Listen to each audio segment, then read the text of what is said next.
신앙 고백함으로 나아가겠습니다. 같이 고백합니다. 나는 전능하신 아버지 하나님 천지의 창조주를 믿습니다. 나는 그의 유일하신 아들 우리 주 예수 그리스도를 믿습니다.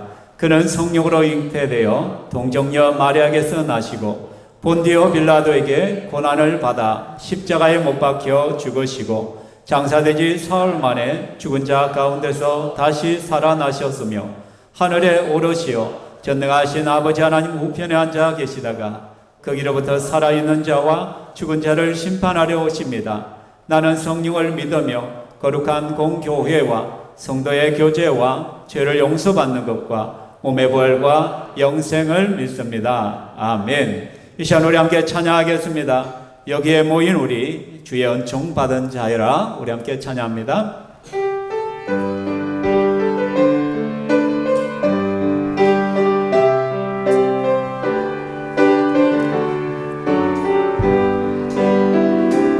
여기에 모인 우리 주의 은총 받은 자여라. 주께서 이 자리에 함께 계심을 아노라. 언제나 주님만을 찬양하며 따라가리니 시험을 당할 때도 함께 계심을 믿노라. 이 믿음도 으세라. 주가 지켜주신다. 어두운 밤에도 주의 밝음 빛 인도하여 주신다. 주님이 뜻하시니 헤아리기 어렵더라도 언제나 주 뜻 안에 내가 있음을 아노라. 사랑과 말씀들이 나를 새롭게 하니 때로는 넘어져도 죄웃은 일을 믿노라. 이 믿음도 으세라. 주가 지켜주신다. 어두운 밤에도 주의 밝음 빛 인도하여 주. 여기에 모인 우리 여기에 모인 우리 사랑받는 주의 자녀라. 주께서 뜻하신 바 우리를 통해 펼치신다. 고통과 슬픔 중에 더욱 주님 의지하오니 어려움 이겨내고 주님 더욱 찬양하라. 이 믿음도 크세라. 주가 지켜주신다. 어두운 밤에도 주의 밝음 빛 인도하여 주신다. 아멘. 이 자리에 있는 그 사실만으로 우리는 복된 인생임을 믿으십니까? 믿으시길 바랍니다. 이 시간 우리 함께 찬양할 때 왜 나만 겪는 고난이냐고. 우리가 살다 보면은 참 여러 어려움들이 있는데 그때마다 이런 불평이 나올 수 있지만, 그러나 주님께서 함께 하시고 우리를 붙드심을 믿으시기를 바랍니다. 우리 함께 찬양하겠습니다.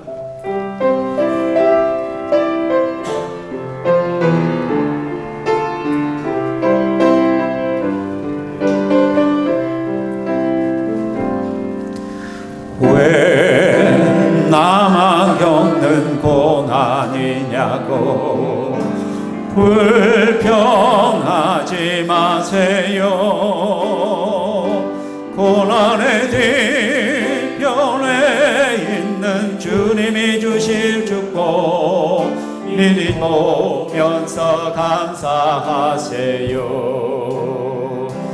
너무 견디기 힘든 지금 이 순간에도 주님이 일하고 계시잖아요. 남들은 지쳐 앉아 있을지라도 당신만은 일어서세요. 힘을 내세요. 힘을 내세요. 주님이 손잡고 계시잖아요. 주님이 나와 함께함을 믿는다면 어떤 역경도 이길 수 있잖아요. 왜 이른 슬픔 찾아왔는지 원망하지 마세요. 당신이 잃은 것보다 주님께 받은 은혜 더 많음에 감사하세요. 너무 견디기 힘든 지금 이 순간에도 주님이 일하고 계시잖아요. 남들은 지쳐 앉아 있을지라도 당신만은 일어서세요. 힘을 내세요. 힘을 내세요. 주님이 손잡고 계시잖아요. 주님이 나와 함께함을 믿는다면 어떤 고난도 견딜 수 있어. 힘을 내세요. 힘을 내세요. 힘을 내세요. 주님이 손잡고 계시잖아요. 주님이 나와 함께함을 믿는다면 어떤 고난도 견딜 수 있잖아요. 아멘. 이 시간 우리 다 함께 일어서셔서 당신은 영광의 왕, 우리 함께 찬양합니다.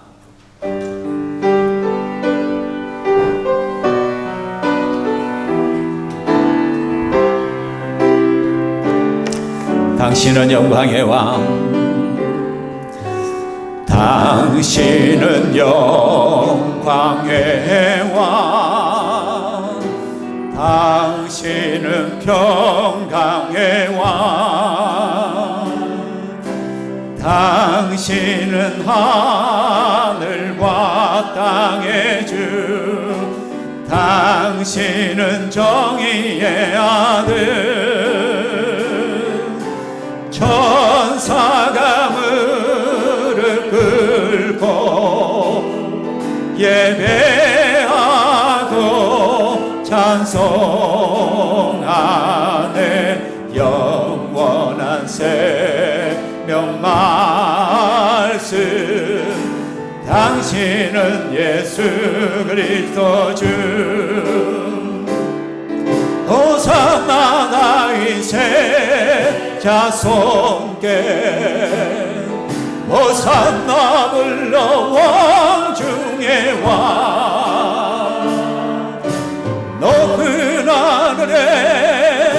영광을 예수 주 메시아 주님은 영광의 왕 주님은 영광의 왕 주님은 평강의 왕 주님은 하늘과 땅의 주 주님은 정의의 아들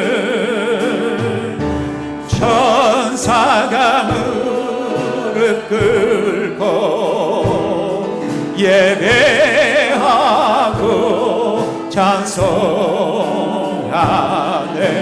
영원한 생명 말씀 주님은 예수 그리스도 주 호산나 호산나 다윗의 자손께 호산나 불러 왕 중의 왕 높은 하늘의 영광을 예수 주 메시아 높은 하늘의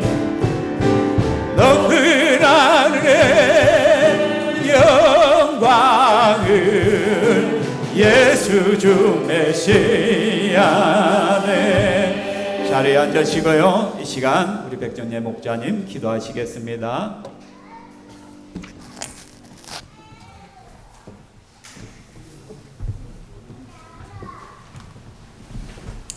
기도드리겠습니다.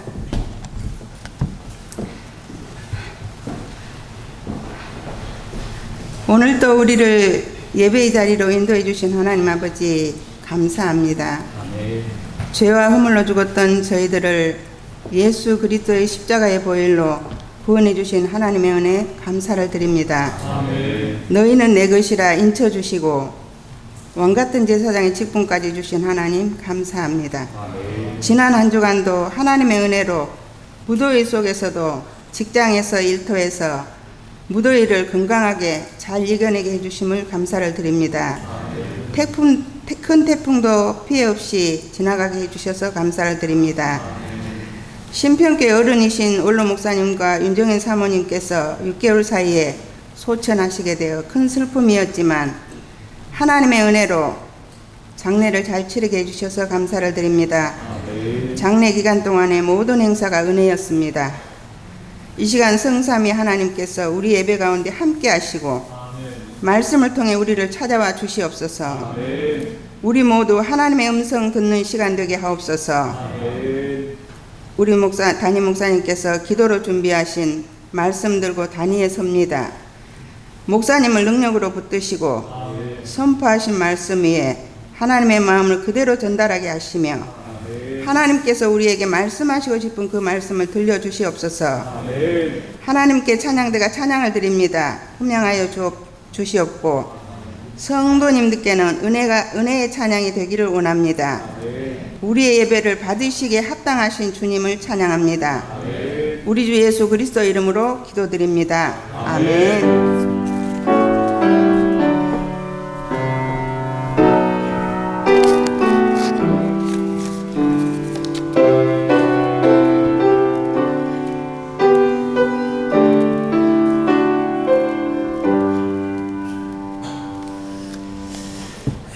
하나님의 말씀 보겠습니다. 사무엘상 하나님 말씀 사무엘상 1장 말씀입니다. 사무엘상 1장 1절에서 20절까지인데 제가 봉독하기는 1절에서 8절까지 먼저 말씀을 봉독하겠습니다. 에브라임 산지 라마다임 소빔에 에브라임 사람 엘가나라 하는 사람이 있었으니 그는 여로함의 아들이요 엘류의 손자요 도후의 정손이요 수의 현손이더라. 그에게 두 아내가 있었으나 한 사람의 이름은 한나요 한 사람의 이름은 브린나라. 브린나에게는 자식이 있고 한나에게는 자식이 없었더라. 이 사람이 매년 자기 성읍에서 나와서 실로에 올라가서 만군의 여호와께 예배하며 제사를 드렸는데 엘리의 두 아들 홈니와 비느하스가 여호와의 제사장으로 거기에 있었더라.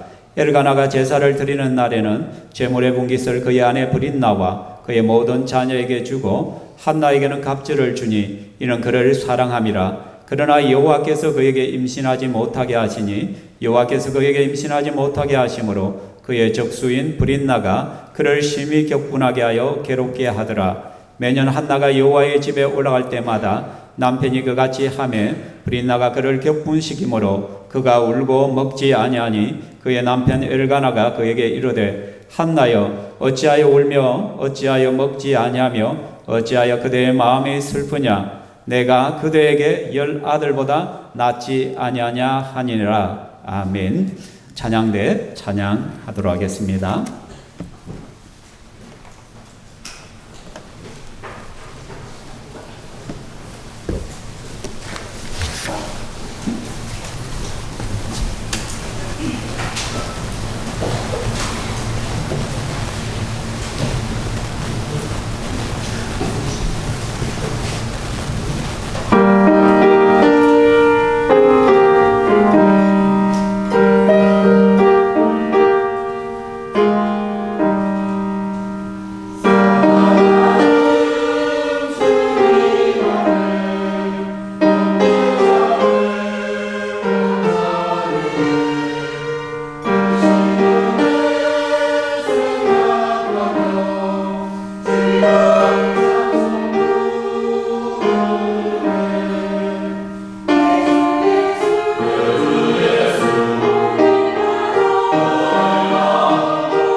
하나님께 영광의 박수를 드리겠습니다.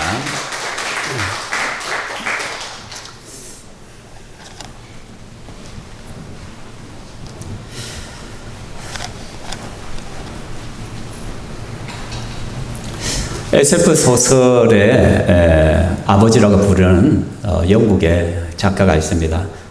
조지 웰스라는 사람인데 이 사람은 타임머신이라든지 투명인간, 우주전쟁 아마 많이 들어보셨을 거예요.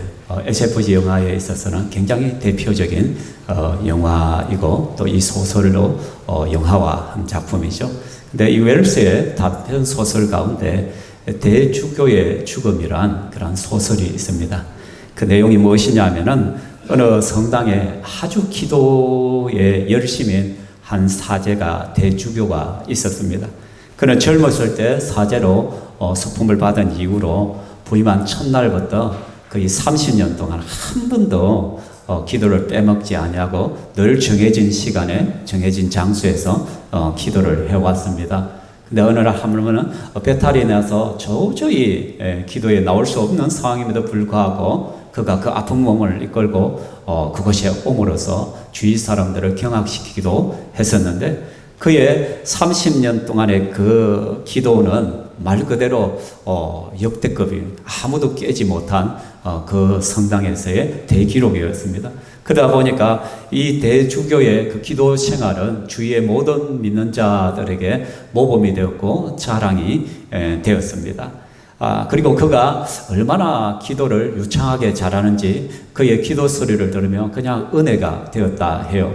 그리고 그가 손을 들고 막 기도를 하며 마치 모세를 보는 듯이 사람들이 그렇게 존경을 했다 합니다.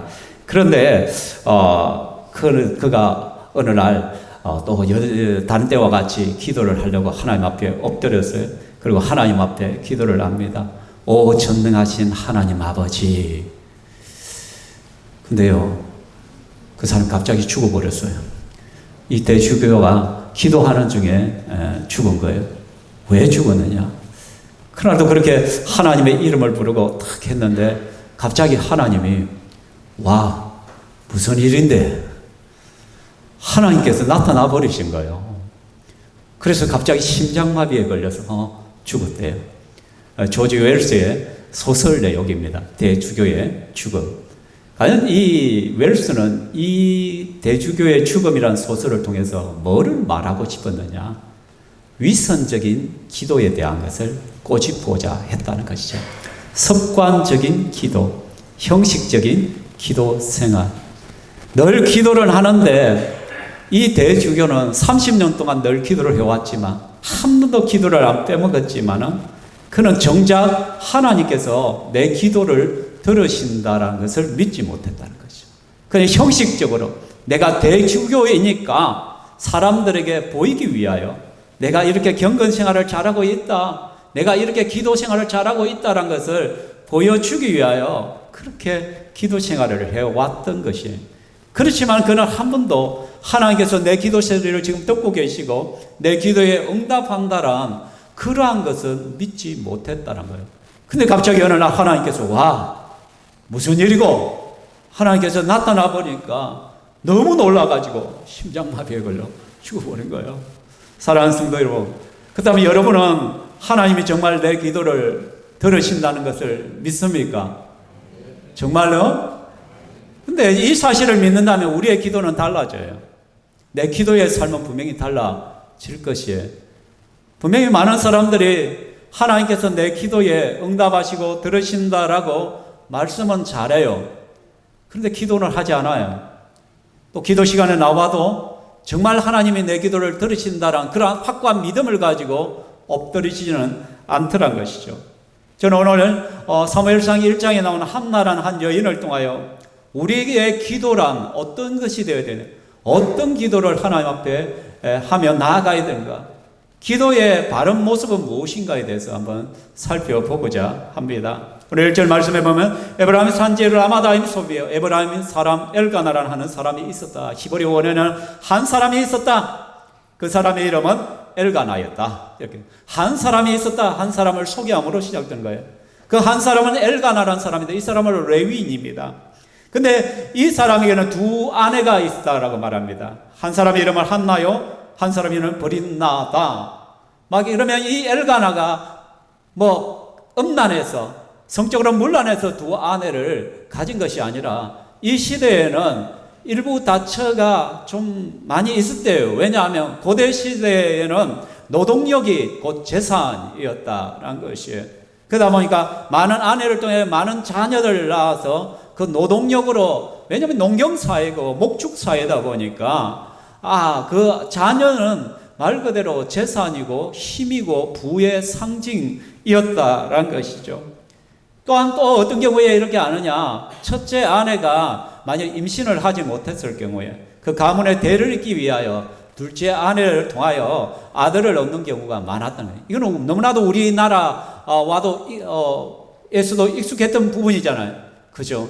그러니까 가문의 대를 잇는다는 그러한 마음들이 컸다라는 것이죠. 그리고 이 시대는 남녀의 성비가 맞지 않았어요. 그러다 보니까 이 성비를 맞추기 위해서 또한 여러 아내를 두는 경우도 있다라고 합니다. 근데 어쨌든 간에 레위인에게 두 아내가 있다는 것은 좀 문제가 있긴 해요. 그런데 그 당시에 어떤 환경이, 이 시대가 어떤 시대냐, 사사시대였다는 거예요. 사사시대는 하나님을 두려워하지 않던 시대였다는 것을 배경으로 깔고 있을 때 좀 이런 것들이 이해가 되어지는 거예요. 어쨌든 간에 이 엘가나라는 사람에게 두 아내가 있는데, 한 사람 한나에게는 자식이 없었고, 근데 브릿나에게는 자식이 있다라는 거예요. 그러니까 이 한나라는 여인은 아이를 낳지 못하는 여인이었다. 근데 그 시대에 있어서 아이를 낳지 못하는 여인이란 것은 굉장히 수치스러운 여인이었습니다. 부끄러운 여인이었습니다. 왜? 시편 127편 3절에 보면 보라, 자식은 여호와의 기업이요 태의 열매는 그의 상급이로다. 그러니까 자녀는 하나님께서 우리에게 주시는 축복의 한 형태였기 때문에. 그리고 사무엘하 6장에는 보면 그러므로 사울의 딸 미갈이 죽는다는 것까지 그에게 자식이 없었더라. 미갈은 다윗에게 있어서 첫 번째 아내나 마찬가지죠. 그런데 다윗이 언약궤가 예루살렘으로 돌아올 때 너무 기뻐서 덩실덩실 춤을 추니까 이 미갈이 어떻게 해요? 왕을 업신여기지요. 어떻게 왕이 채통머리가 없이 저 여종들 앞에서, 사람들 앞에서 바지가랑이가 내려가는 줄도 모르고 그렇게 춤을 추냐고, 우사스럽다고 막 푸념을 했던 거예요. 아니, 하나님의 언약궤가 예루살렘으로 들어오는 것은 말 그대로 하나님이 지금 예루살렘으로 들어오신다는 상징이에요. 온 백성들이 기뻐하고 절구하고 뛰는 그 자리에 유일하게 한 사람은 그 축제에 참여하지 못하는 거예요. 바로 사울의 딸 미갈이었다는 말이에요. 그래서 하나님께서 그 미갈의 태를 닫아버리는 거예요. 그래서 미갈에게는 자녀가 생기지 않았죠. 그죠?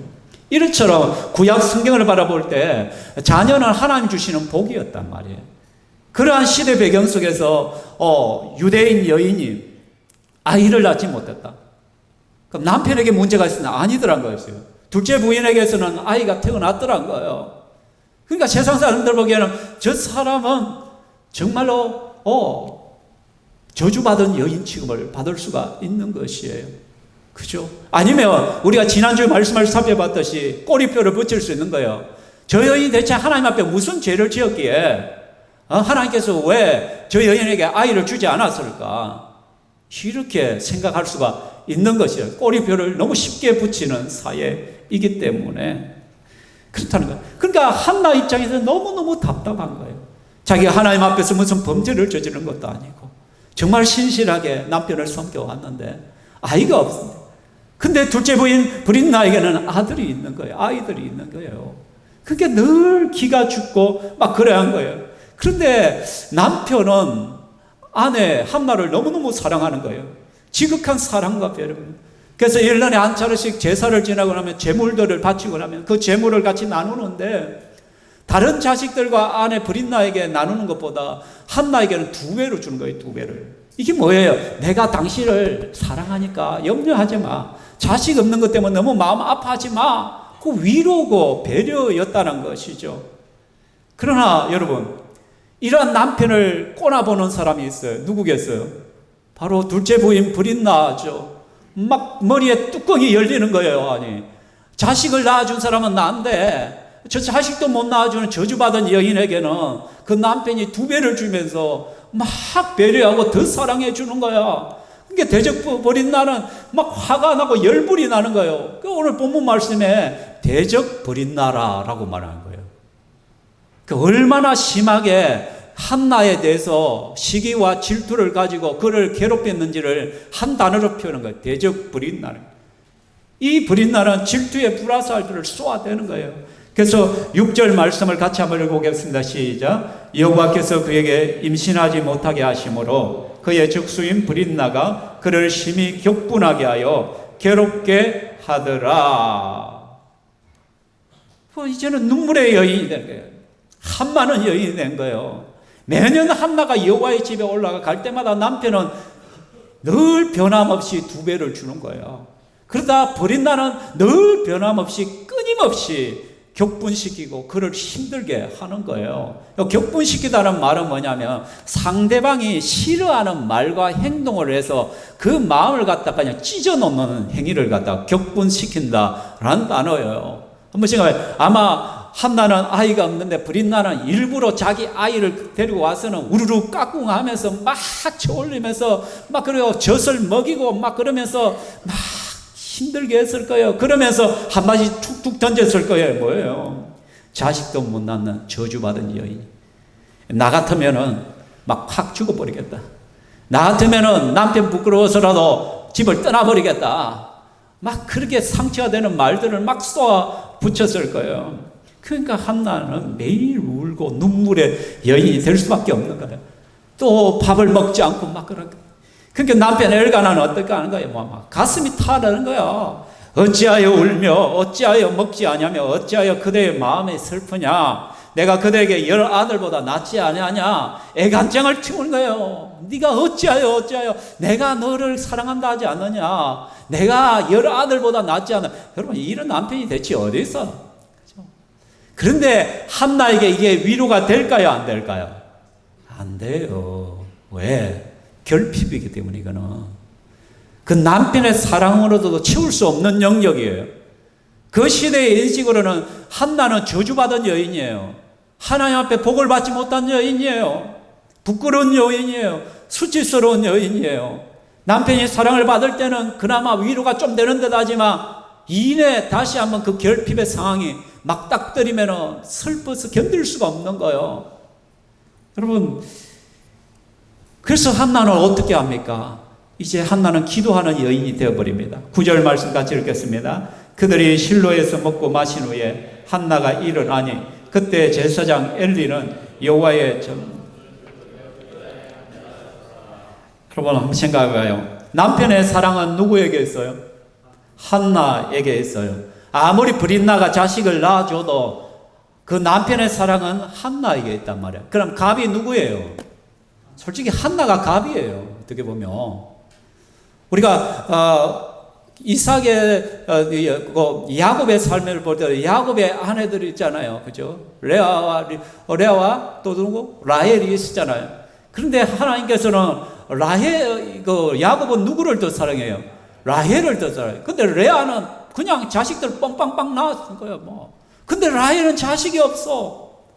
근데 재밌는 것은 뭐냐면은 이 레아가 남편하고 잠자리를 하려면 누구의 허락을 받아야 되냐면 라헬의 허락을 받아야 돼요. 그래서 아부하고 선물을 갖다 바치고 야 내가 오늘 밤 남편에게 자게 해둬 이렇게 한 거예요. 갑이 누구예요? 라헬이었단 말이에요. 왜? 남편 사랑을 받는 사람이 갑인 거예요. 그럼에도 불구하고 지금 한나는 그것으로 만족할 수가 없는 거예요. 아무리 남편이 나를 사랑할지라도 나에게는 자식이 있어야 되겠다는 거예요. 그래서 그 눈물을, 그 한마는 그 마음을 가지고 누구에게로 나아가냐? 하나님 앞에 나아가는 거예요. 안주하지 않는다는 거예요. 문제의 자리에서 일어납니다. 그 자리를 박차고 일어나서 기도의 자리로 나아가고 있습니다. 10절 말씀에 같이 읽습니다. 한나가 마음이 괴로워서 여호와께 기도하고 통곡하며. 우리는 그렇게 생각해요. 아이고 뭐 저거 없어도 다른 것이 있는데 남편 사랑을 받는데 그냥 그거 만족하면 살 수 있지 않느냐, 적당히 그렇게 살아가면 되지 않느냐. 마치 이방원이가 정몽주에게 그죠 뭐라고 합니까? 하여가를 외치잖아요. 이런 들 어떠라며 저런 들 어쩌냐, 만수장이 드렁치 얽혀서 살듯이 우리도 그렇게 살면 되지 않느냐. 막 그렇게 뭐 조선 왕조면 어떻고 고려 왕조면 어떠냐, 그냥 서로서로 얽혀서 재밌게 살면 되지 꼭 그거 따져야 되냐라고 했을 때 정몽주가 단심가를 딱 쓰가 보내잖아요. 뭐예요? 이 몸이 죽고 골백번 죽어 임항현 당신 내 마음은 변치 않는다. 나는 죽으면 죽었지 고려 왕조를 그 공민왕을 버리지 않는다. 죽이면 죽일다. 죽여봐라. 그 이방원이 열받아가지고 선주국에서 죽여버리잖아요. 정몽주를. 그러니까 우리는요 하여가처럼 살 수 있어요. 이런 들 어떠하고 저런 들 어떠하고 뭐 조금 부족함이 없어도 그냥 막 그렇게 만족하면서 그냥 살아가지. 영적인 갈급함이 없는 거야 우리 속에. 뭐 다른 건 좀 안 해도 내가 뭐 영적으로는 좀 약해도 좀 부족함이 있을지라도 뭐 그냥 뭐 내 돈도 있고 먹고 살만하고 내 직장도 있고 뭐 이렇게 살아가면 되지 뭐 그렇게 그거 아니에요. 한나의 마음속에는 아무리 남편의 사랑을 받아도 내게 채워지지 않는 영역이 있단 말이에요. 한나라의 이름의 뜻은 풍성한 은혜란 뜻이에요. 하나님, 내가 하나님께 풍성한 은혜의 이름을 가진 자인데 하나님의 복을 누려야 되지 않겠습니까? 내가 하나님의 복을 누리는 사람이 되고 은혜를 누리는 사람이 돼. 세상적으로는 남편 사랑받는다고 남들이 나를 갖다 부러워할지 모르지만, 저 버린 나가 나를 부러워할지 모르지만, 아닙니다. 하나님, 나는 하나님의 복을 받아야 됩니다. 하나님의 은혜를 받아야 됩니다.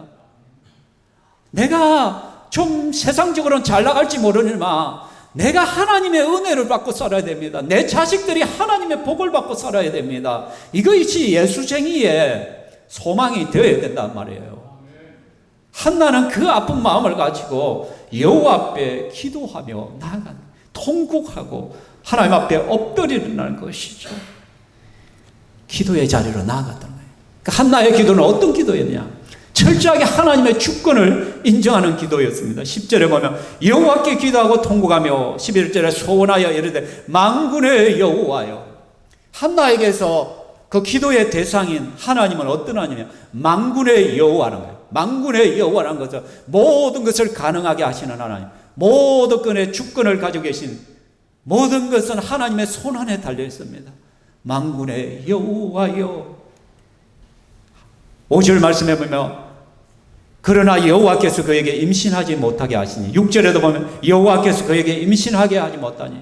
한나가 지금 임신하지 못하고 자녀가 없는 이유가 뭐예요? 하나님께서 태를 닫아버렸다는 거예요. 하나님께서 태를 받았다. 이 사실을 버린 나가 안다는 거예요. 눈치를 챘단 말이에요. 그러니까 더 심하게 괴롭히는 거예요. 하나님 앞에 저주받은 여자, 에이 지지도 복도 없는 여자, 네가 무슨 하나님 앞에 죄 지었지? 막 꼬리를 붙이면서 그의 마음을 흔들어 대는 거예요. 지금 한나는 여호와께 복을 받지 못한다냐, 저주받은 여인이라는 것이죠. 그 다음에 한나는 생각한 거예요. 태를 닫으신 분이 하나님이시라며 태를 여시는 분은 누구란 거예요? 하나님이시라. 한나는 이것을 알았어요. 나의 태를 닫으시는 하나님은 나의 태를 여실 수 있는 하나님이시다. 모든 주권을 가지시는 하나님. 그래서 한나는 그 하나님의 주권을 인정하면서 하나님 앞에 엎드려 기도의 자리로 나갔다는 것이죠. 또한 한나는 마음을 드리는 기도를 드렸다는 거죠. 여종의 고통을 돌아보시고 나를 기억하시고 주의 여종을 잊지 마소서. 나는 마음이 슬픈 자잖아. 여호와 앞에 나의 심정을 토한 것뿐이오니. 진실하게 정직하게 기도하는 거예요. 하나님, 내 마음이 슬픕니다. 지금 내 마음에 지금 미칠 것 같습니다. 괴롭습니다. 내가 하나님의 복을 누려야 됩니다. 내가 하나님의 은혜를 받아야 됩니다. 내가 세상 것 부럽지 않습니다. 하나님, 나는 하나님의 은혜를 받으면 그것으로 만족합니다. 하나님, 나를 기억해 주십시오. 나를 불쌍히 여겨달라는 거예요. 여러분, 기도는 이런 거예요. 여러분, 기도는요 막 장황하게 막 늘어놓는다고 되는 것이 아니에요. 기도는 산수가 아니에요. 내가 여러 번 오래 많이 기도했다고 돼, 그게 기도가 아니란 말이에요. 기도는 무슨 수사도 아니에요. 뭐 유창한 언어들을 막 내뿜는다고 그게 진짜 기도가 아니란 거예요. 기도는 논리도 아니에요. 논리 있게 하나님 이래서 저랬고 요랬고 요렇게 하니까 하나님 나에게 응답해 주셔야 됩니다. 이 논리도 아니란 거예요. 여러분, 진짜 급하면 논리가 어디 있어요? 여러분, 저게 미친 개 한 마리가 나를 갖다 물어 뜯으려고 막 쫓아오고 있어요. 여러분, 무슨 기도 하실래요? 전능하신 하나님 아버지, 우리의 기도의 신음소리를 들으시는 하나님 아버지, 지금 저 개 한 마리가 나를 쫓아오고 있습니다. 내 오른쪽 다리가 물리면 너무너무 아프겠죠. 그러면 큰일 납니다. 광경변에 걸릴 수도 있고, 하나님 나 좀 도와주십시오. 막 이렇게 기도하겠어요, 여러분? 무슨 기도를 하겠어요, 여러분? 주여! 한마디면 끝나요. 주여! 무슨 논리가 필요해, 그게? 주여! 좀. 여러분, 내 마음을 드릴 거예요. 정직해야 돼, 기도는. 뭐 떠벌릴 필요 없어요. 주님, 내 마음 아시죠? 내가 지금 마음이 슬픈 여자입니다. 지금 내가 자식이 없어서 세상으로부터 저주받은 여인이고 하나님 앞에 복이 없는 여인으로 취급받고 있습니다. 이것은 하나님의 이름이 지금 먹칠당하는 거 아닙니까? 하나님, 나에게 복을 주십시오. 그렇게 기도하는 거예요. 시편 34편 다윗은 말합니다. 같이 한번 읽어봅시다. 시작.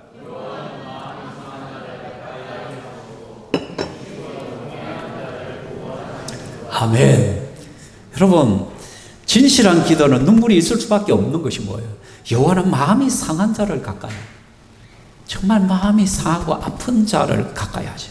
중심으로 통회하는 자, 정말 가슴으로 치고 그것의 문제에 아픔과 고통을 놓고 진심으로 기도하는 자, 이런 사람은 눈물이 있을 수밖에 없고 통회할 수밖에 없고 그냥 속에서 터져 나오는 기도가 나올 수밖에 없다라는 것이죠. 그죠? 여러분의 기도에는 얼마나 진심이 있습니까? 얼마나 여러분 가슴을 내놓고 기도를 하고 있습니까? 또한 한나는요, 소원하는 기도를 하고 있습니다. 헌신의 기도를 올립니다.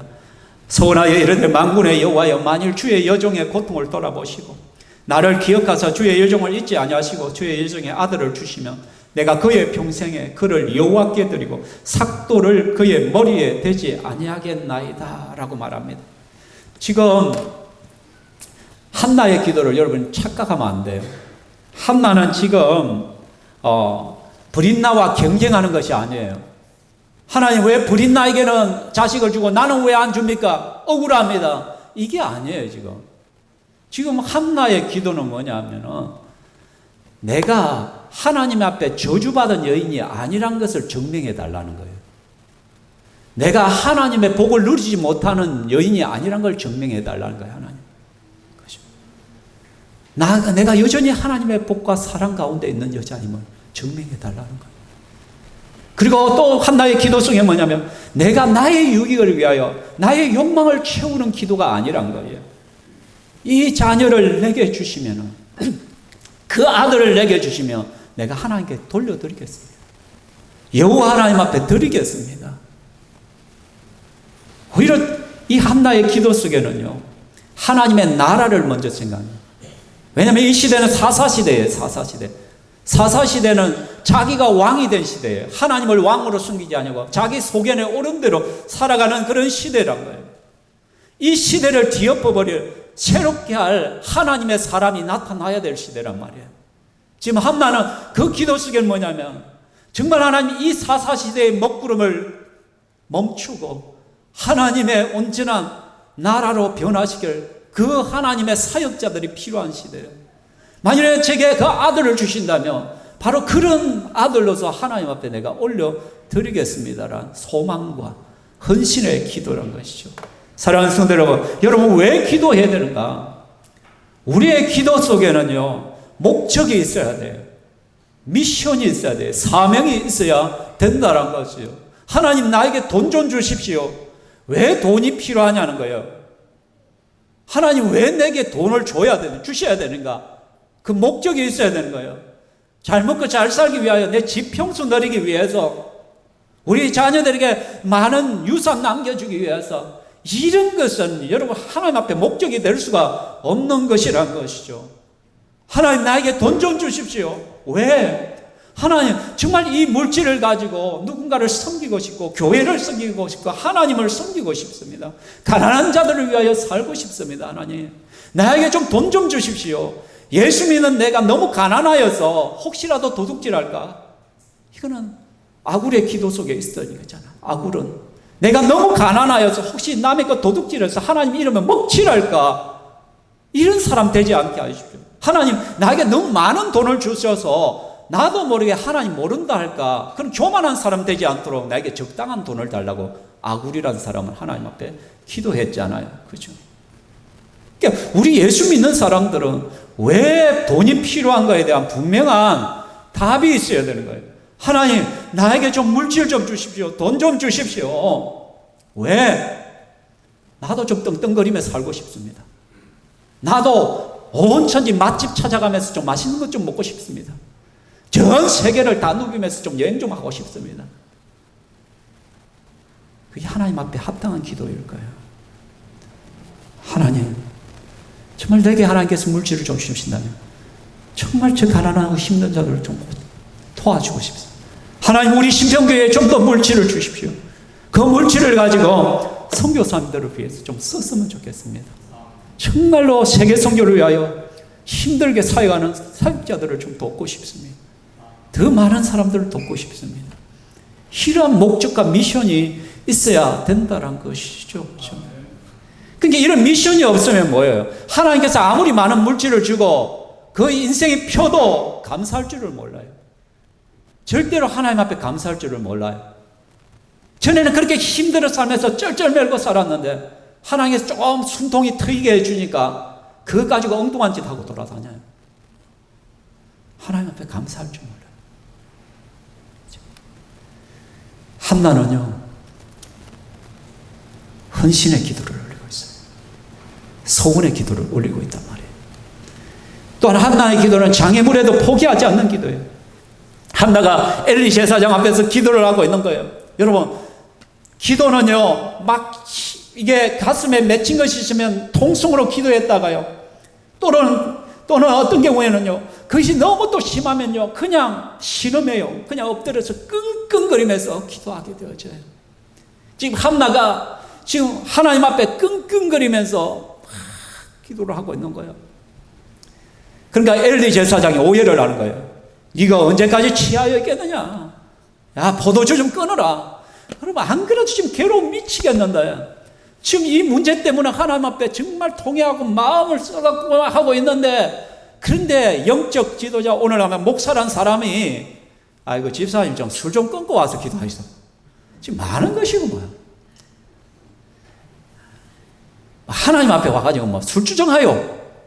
이 말을 딱 들으면 여러분 기도하고 싶은 마음이 들겠어요, 안 들겠어? 에라 모르겠다. 막 일어나가지고 뭐 저런 영성도 없는 목사가 목사라고 저렇게 앉아있나 보지. 에이, 기분 상해서 더 이상 기도 못하겠다. 일어나 버리겠잖아. 그죠? 그런데 이 한나는요, 여기에 넘어가지 않아요. 오해를 받은 자기의 마음을, 내 주여 그렇지 아니하나이다. 나는 마음이 슬픈 여자라. 포도주나 독주를 마신 것이 아닙니다. 여호와 앞에 내 심정을 토한 것뿐입니다. 내가 지금까지 말한 것은 나의 원통함과 격분함이 많기 때문에 내가 가슴을 쥐어짜며 하나님 앞에 올린 것뿐입니다. 오해가 풀린 거죠. 그 엘리 제사장이 막 머리를 끌적이겠죠. 아유, 미안하다 하면서 그러면 엘리 제사장이 말해요. 평안히 가라. 이스라엘 하나님이 내가 기도하여 구한 것을 허락하시기를 원하노라. 평안히 가라. 한나는요, 엘리 제사장의 이 축복의 말씀을 그대로 받아들입니다. 하나님의 음성으로 듣습니다. 비록 영적으로는 좀 부족한 지도자였지만 하나님은 그러한 엘리 제사장의 축복을 사용하셔요. 질서의 하나님이시니까. 그러니까 하나님을 믿고 갔으니까, 그러니까 어떻게 돼요? 하나님께 실제적으로 아이를 낳게 하잖아요. 평안히 가라. 이스라엘 여호와께서 너를 축복하기를 원하노라. 여기에 여러분 놀라운 것이 하나 있어요. 목사가 좀 부족할 수 있어요. 목회자가 좀 디디할 수도 있어요. 그런데 하나님은 질서의 하나님이에요. 부족한 목회자일지라도 하나님께서 사용하셔요. 질서 안에서. 그 영적으로는 굉장히 모자란 엘리 제사장이었잖아요. 나중에 우리가 보면 알잖아요. 사무엘상에 보면 얼마나 무능한 제사장이었는지.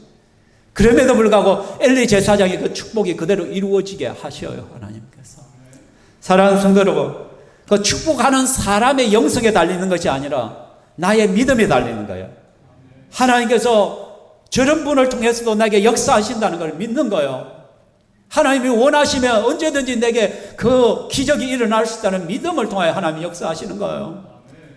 여러분, 그러하기 때문에 헌신대를 많이 사용하십시오.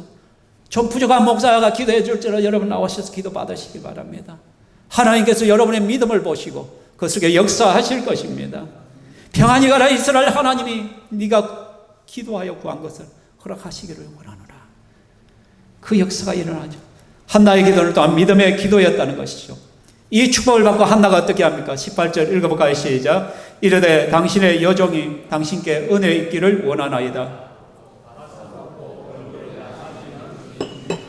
아멘. 가서 먹고 얼굴에 다시는 근심빛이 없더라. 믿었다는 거야. 그렇게 될 줄을 믿었다는 것이. 근데 우리는 어때? 우리의 기도는 맨날 보따리 장수 기도잖아요. 하나님 앞에 많은 것을 채워와요. 그리고 그 보따리를 풀고 하나씩 쭉 나열해요. 쭉 나열하고 또 돌아갈 때는 어떻게 다시 다 주워 모아.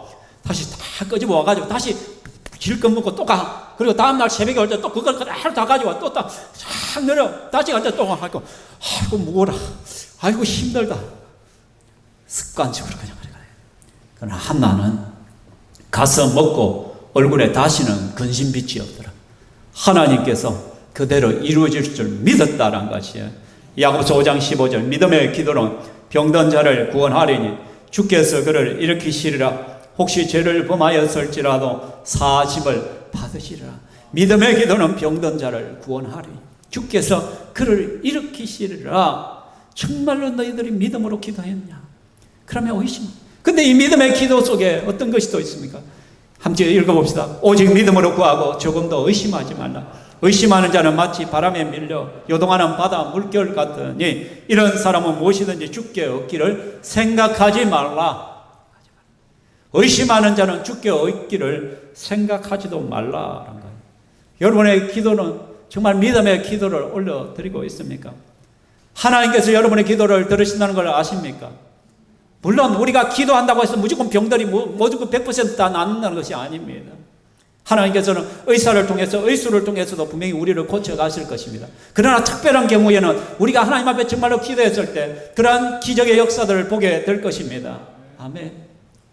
여러분 아시다시피 저는 제 몸으로 볼 때는 군의 1급이죠. 특공대 체질을 가져요. 근데 제가 군복무를 뭐 했어요? 옛날 보면 방위지, 방위. 좀 고상하게 저는 공익근무요원 제1기. 하나님께서 법을 바꿔가지고 저를 그렇게 안 믿어도 소용없어. 저는 기도의 응답입니다. 제가 신금 받으러 갔을 때 1급 특급 몸이 나와야 되는데 3급이 떨어졌어요. 이는 누구도 믿지 못할 일이에요. 왜? 제 친구들은 다 진단서 다 끌고 가도 아이고 아파라, 아이고 아파라. 진단서 다 끌고 가지고 제출해도 2급밖에 못 받았어요. 근데 저는 그냥 신금 받다가 혹시 아픈 데가 있냐? 좀 코가 좀 안 좋습니다. 축농증이 좀 있나? 한번 봅시다. 이거 굉장한데 안 되겠는데 이거 군에서 못 하겠네. 3급. 여러분 지금 하면 저는요 병력 비리에 들어가. 제가 3급이 떨어진 친구들이 다 놀래가지고 돈 썼냐고. 어떻게 했냐고. 내가 어떻게 하냐 나 지금 특공대 지원하러 가는데 내가 지금 3급이 됐는데 내가 기분 잡쳤다고 지금 기분이 상해 지금. 근데 실제로 제가 축농증은 있었어요. 냄새를 잘 맡지 못했어요.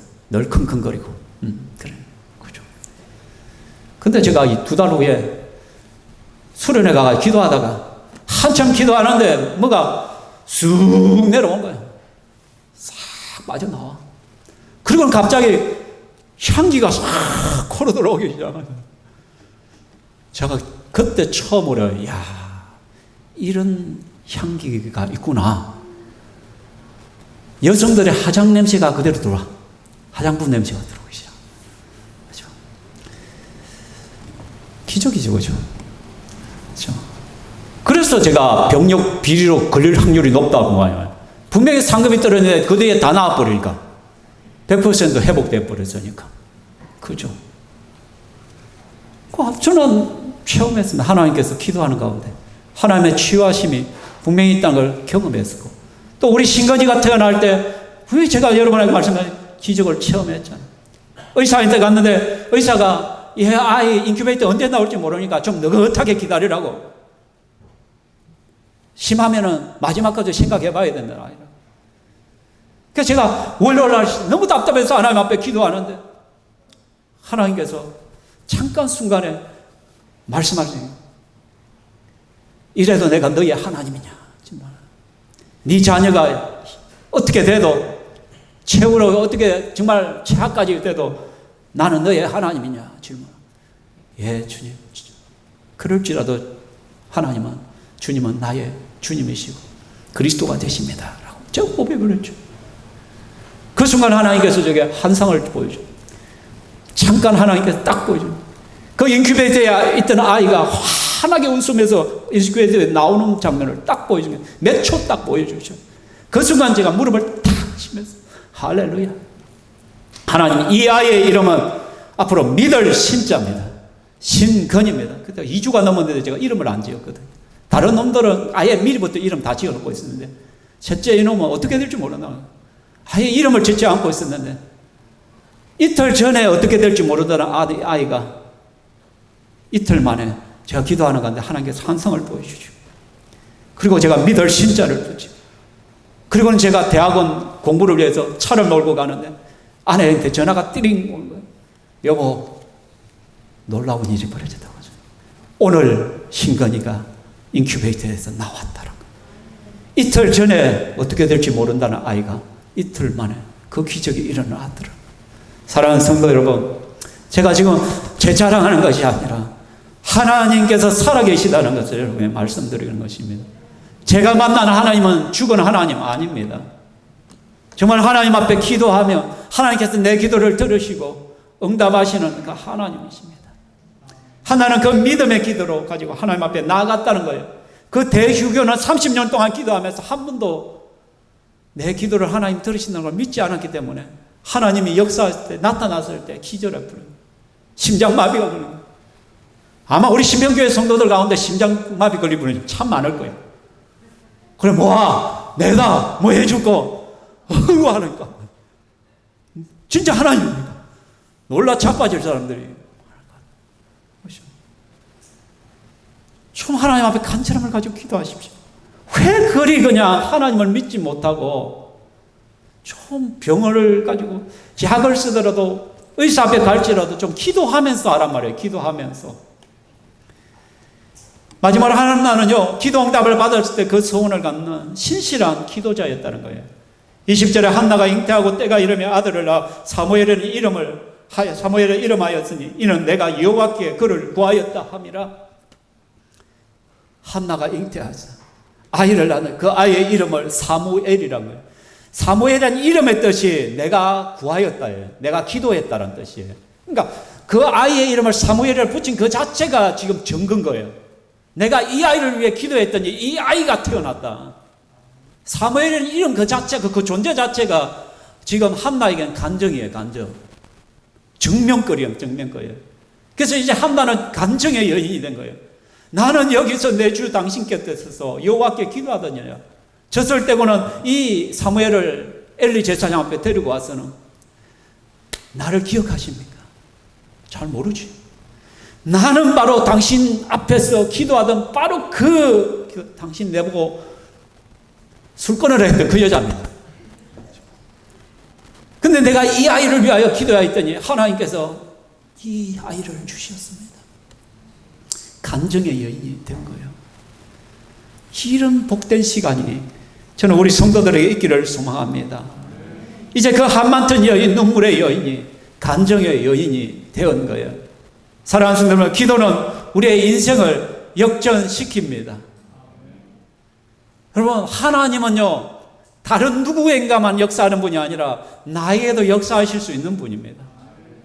나의 눈물의 기도에, 정말 나의 가슴을 치는 기도에, 내 마음을 드리는 기도를 하나님께서는 들으시는 하나님이십니다. 근데 지금 한나는요, 그 하나님의 신실함에 대하여 한나 자신도 하나님께 신실하게 반응합니다. 여러분, 그렇게 기도하면서 간절히 바라는 아이를 얻었어요. 얼마나 귀중해요. 얼마나 소중해요. 그럼 늘 내 곁에서 그 아이와 함께 살고 싶죠. 그러나 한나는 하나님 앞에 소원했잖아요. 이 아이를 하나님께 주시면 하나님께 드리겠습니다. 그래서 젖을 떼자마자 한나는 이 아이를 데리고 와서 엘리 제사장 앞에 올려드리면서 이제 당신이 이 아이를 맡아달라는 거예요. 이곳에서 성전에서 제사장으로 훈련시켜서 하나님의 나라를 위하여 하나님의 귀한 사역자로 쓰임받을 수 있도록 훈련시켜달라고 아이를 드려버려요. 그럼 그게 쉬운 일이란 거예요. 그가 만약에 브린나와 경쟁하고 있다 했다면 끝까지 사무엘을 붙들고 어떻게 나중에 재산 분쟁까지 일으켜서 절대로 브린나 자손들에게 재산 안 떼어주는 거예요. 그죠? 그러나 한나는 그게 목적이 아니었다는 것이죠. 먼저 그의 나라와 그의 의를 구하는 인생. 하나님께서 내게 신실하게 응답하셨다면 나도 하나님께 신실하게 응답해야 된다는 거예요. 근데 대부분의 성도들은 어떻게 해요? 화장실 들어갈 때 마음과 화장실을 바깥으로 나올 때 마음이 너무 다르다는 것이. 간절하고 그럴 때는 하나님 앞에 그렇게 매달리고 기도하고 엎드리더니 하나님께서 조금 숨통 열리게 해주시고 하나님께서 좀 복을 주시고 해주면 엉뚱한 짓 다. 감사를 몰라요. 섬김을 몰라요. 헌신을 모른다는 거죠. 배은망덕한 존재가 되어버린다라는 것이죠. 그러면서도 하나님 앞에 거룩한 채 예수님의 이름을 들먹거리고 그리고는 자랑하러 다니죠. 하나님께 내가 이런 복을 받았다. 하나님께서 내게 이렇게 해주셨다. 자랑밖에 없는 거예요. 자랑밖에. 지자랑밖에 없는 것이죠. 사랑하는 성도 여러분, 우리는 신실한 성도가 되어야 됩니다. 여러분, 내가 기도할 때보다 더 중요한 것이 기도 응답을 받고 난 후에가 더 중요한 것입니다. 기도 응답을 받는 사람은 많습니다.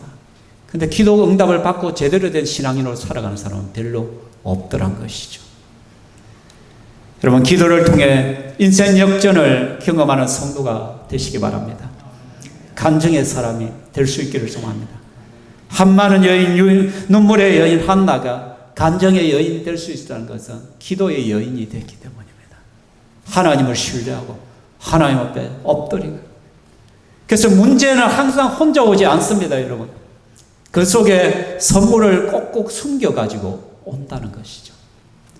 그 문제 앞에 내가 섰을 때 좌절하기 쉽고 너무나 괴롭고 힘들 수가 있습니다. 원망이 나오고 불평이 나오고. 그러나 우리는 그 속에 있는 하나님의 선물을 볼 수 있어야 돼요. 하나님 꼭꼭 숨겨서 그 문제 속에 담아서 하나님이 오시기 때문에. 그래서 우리는 문제와 싸워서는 안 됩니다. 사람과 싸워서도 안 됩니다. 내 주위에 있는 브린나 때문에 싸워서는 안 된다는 거예요. 오히려 우리 성도는 브린나가 있음에 감사해야 됩니다. 이 브린나가 옆에서 나를 괴롭히고 자꾸 쑤시고 힘들게 하니까, 격동시키니까 한나가 기도의 자리로 뛰쳐들어갔다는 거예요. 만약에 브린나가 한나를 위로하면서 아이고 형님 괜찮아요. 내 있잖아요. 내 자식들 있잖아요. 내 자식을 형님 자식이라 생각하고 그렇게 마음 편하게 여기세요. 그렇게 잘 대해줬다면 한나는 절대 하나님 앞에 기도하러 나가지 않았을 때 결핍을 느끼지 못했을 거예요. 옆에서 자꾸 쑤시고 힘들게 하니까 그게 영적 자명종이 되는 거예요. 정신 차리게 되는 거예요. 아, 이렇게 만족하고 주저앉아 살아서는 안 되는구나. 여러분, 하나님께서 우리에게 한 번씩 문제를 일으키고 어려움을 주시는 것은 뭐냐면 기도 좀 하라는 거예요. 그 문제도 주지 않으면 기도할 생각을 안 하는 거예요. 그냥 내 인생이 너무 편하는 거야. 아무 문제 없이 그냥 흘러가는 거예요. 하나님께서 이런 문제를 주신다는 것은 하나님께 더 가까이 가도록 만드시는 거예요. 우리를. 환경을 배열하시는 하나님. 하나님께 부르짖을 수밖에 없는. 이스라엘 민족이 이집트에 430년간 노예 생활을 할 때 만일에 이집트 왕이 새로운 왕조가 들어섰지만은 여전히 요셉을 기억하고 그 노예 민족인 이스라엘 민족에게 잘해줬더라면 이스라엘 민족은 절대로 하나님을 찾지 않았을 거예요. 그들은 출애굽의 생각도 꿈도 꾸지 않았을 거예요. 그런데 새로 바뀐 왕조가 들었으니까 제18왕조가 들었으니까 어떻게 이제 요셉의 업적을 완전히 깡그리 잊어버린 거예요. 그러니까 이스라엘 민족을 갖다가 완전히 핍박하는 거예요. 씨를 말리려고 압박을 가하는 거예요. 그러니까 이스라엘 민족이 도저히 이제는 안 되겠다는 거예요. 하나님 앞에 부르짖기지. 하나님, 우리 좀 살려달라고. 그때 하나님 개입해서 모세를 통하여 이스라엘을 출애굽시키는 거예요. 환경을 배열하시는 거예요. 하나님. 부러지도록 하나님께서 결핍을 느끼도록 간절함을 느끼도록 환경 배열하시는 이삭의 삶을 생각하면 이삭은요 아브라함의 복을 그대로 이어받았어요. 가만히 있어도 다 잘 돼. 농사 지니까 100배의 축복이 이루어져. 또 아브라함의 그 유산들을 그대로 이어받는 거예요. 유일한 장자로서. 뭐 만사태평이에요. 이삭의 인생은. 근데 하나님께서 이삭에게 아들을 안 줘요. 리브가가 잉태를 하지 못해. 그러니까 어떻게 해요? 비로소 이삭이 엎드려요. 하나님 앞에. 리브가의 태를 열어달라고 기도하게 만드시네. 그래서 리브가를 통하여 야곱이 나오죠. 나중에. 리브가를 통하여 그렇게 나온 거예요. 이스라엘 12 아들도 쭉쭉쭉 나오게 됩니다. 가문을 이어가는 거예요. 그렇죠? 그런 거예요. 그런 거예요. 우리의 인생은 하나님께서 환경을 배려해요. 그래서 우리에게 눈물의 인생이 올 수밖에 없어요. 한많은 인생이 될 수도 있어요. 여러 가지 문제를 만나요. 근데 그때 기도하는 인생이 되면 간증의 인생이 됩니다. 하나님 앞에서 간증할 수 있는 사람을 바뀝니다. 근데 간증으로 끝나면 안 된다 했잖아요. 감사의 인생으로 나아가야 돼요. 하나님 앞에 보답하는 인생으로 나아가야 돼요. 여러분, 참새라는 새를 알잖아요. 참 재밌는 새예요. 참새란 건. 유일하게 새 중에 참 진짜가 붙어 있어요. 그냥 새인데 참 진짜를 써서 진짜 새라고 말해요. 아야, 한국 사람들 희한하지. 어떻게 참새, 진짜 새라고 이름을 붙여줄까, 우리 한국 사람들은. 실제로 참새는 어떤 곡식들 막 있으면 어떻게 와가지고 다 쪼아 먹잖아요. 그렇게 허수아비 세워놓잖아. 그리고 줄 흔들어가지고 어떻게 좀 가라고, 총 한 번씩 빵빵 쏴서 놀래가 도망가라고. 그죠? 여러분, 실제로요, 중국의 모택동이가 1952년도인가, 순시를 나갔어요. 농촌 순시를 갔더니 막 참새떼들이 그냥 막 곡식들을 갉아먹는 모습을 봤어요. 1958년 농촌 순시. 그때 모택동이가 열받아가지고 저 새는 해충이다, 해충. 저 못된 새를 잡아라. 그 모택동이 말 한마디에 참새 선별 운동본부가 세워졌어요. 그리고는 농촌에 참새들 다 잡아버려요. 그게 투입이 돼요. 근데 어떤 일이 벌어졌는지 아십니까? 그 참새들을 잡고 나니까 3년 동안 흉년이 들었어요. 그리고 중국 인구 3천만 명이 굶어 죽었어요. 그때서 깨달았어요. 참새가 해충이 아니란 거예요. 곡식을 좀 갉아먹기는 하지만 참새 때문에 농사에 이득이 되는 것들이 참 많다는 걸 깨닫게 된 거예요. 우리 민족은 그걸 알았어요. 저 곡식을 뜯어가는 저 못된 참새지만 진짜배기 새란 거예요. 그래서 참새라고 하는 거예요. 우리 인생에 고난이 있고 힘들고 어려운 것들이 있을 수 있어요. 여러분, 기도하십시오. 하나님 앞에 나아가십시오. 그래서 간증의 인생이 되시고 감사의 인생이 되시고 하나님 복을 누리는 저와 여러분 되기를 주의 이름으로 축원합니다. 이 시간 찬양하겠습니다. 찬양할 때 기도를 멈추지 마라, 이렇게 찬양하겠습니다.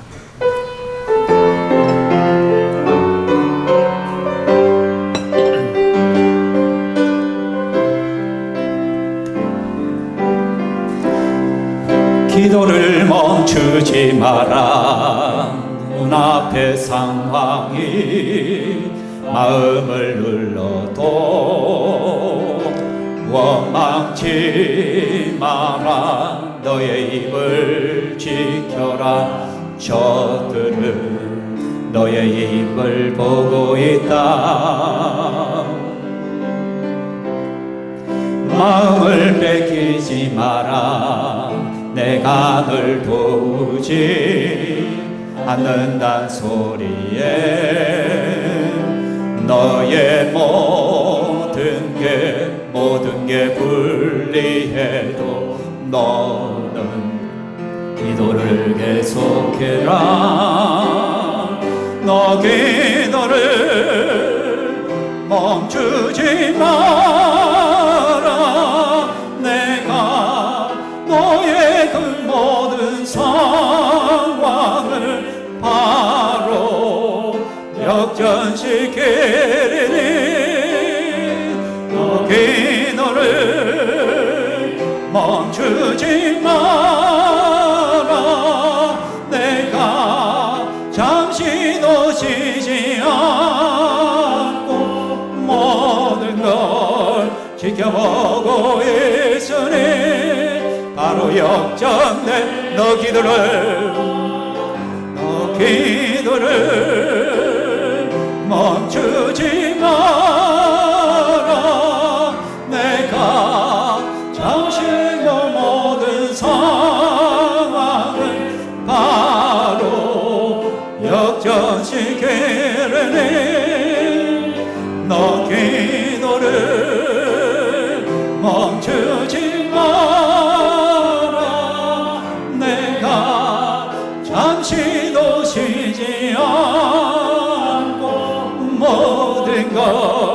지켜보고 예수님 바로 역전되리라. 기도하겠습니다.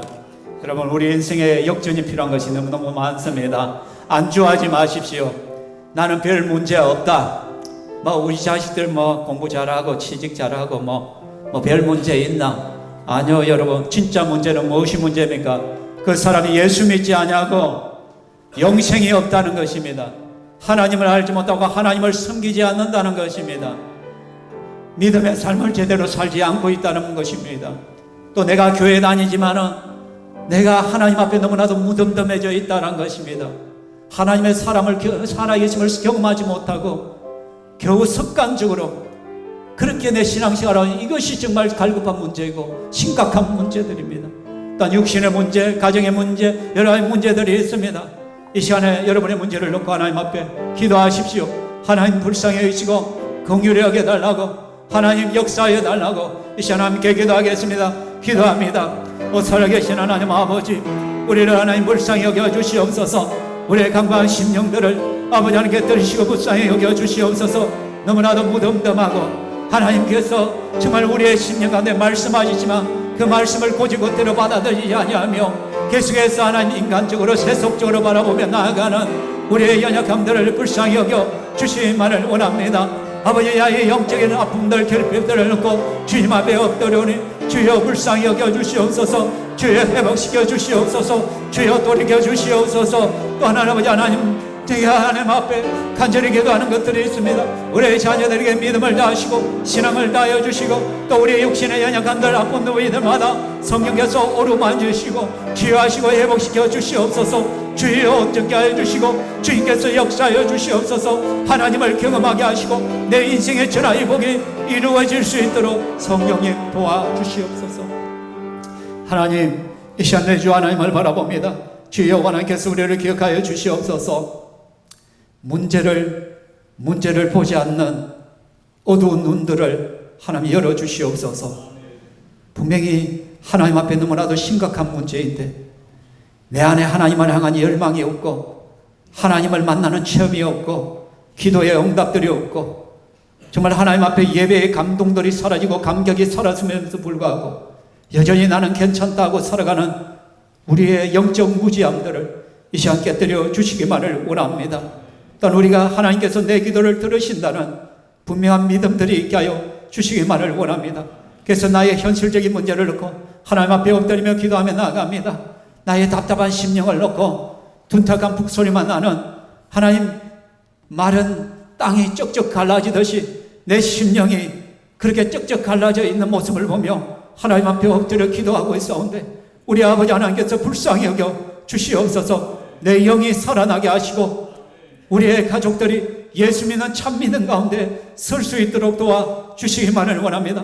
하나님의 살아계심을 체험하는 인생들 되게 하여 주시옵소서. 또한 여러 가지 문제들을 가지고 나갑니다. 물질의 문제와 직장의 문제와 관계의 문제와 가정의 문제와 또 하나님 자녀들의 문제와 자녀들의 신앙의 문제들을 놓고 하나님 앞에 엎드려 오니 우리의 눈물의 기도를 들으시고 주여 속히 응답하여 주시옵소서.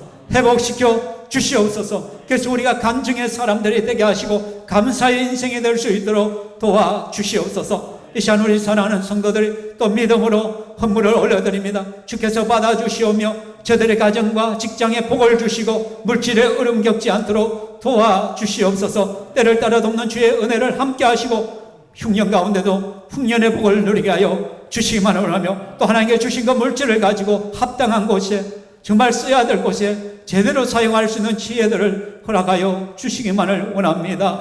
한 주간에 우리의 삶이 하나님 손에 달려있음을 믿사오며 의탁합니다. 감사하며 예수님 이름으로 기도하옵나이다. 아멘. 주 예수 그리스도의 은혜와 하나님의 사랑과 성령 하나님의 교통위로하심이 이 자리에 함께한 주의 권수들 머리 위에 영원토록 있을지어다. 아멘.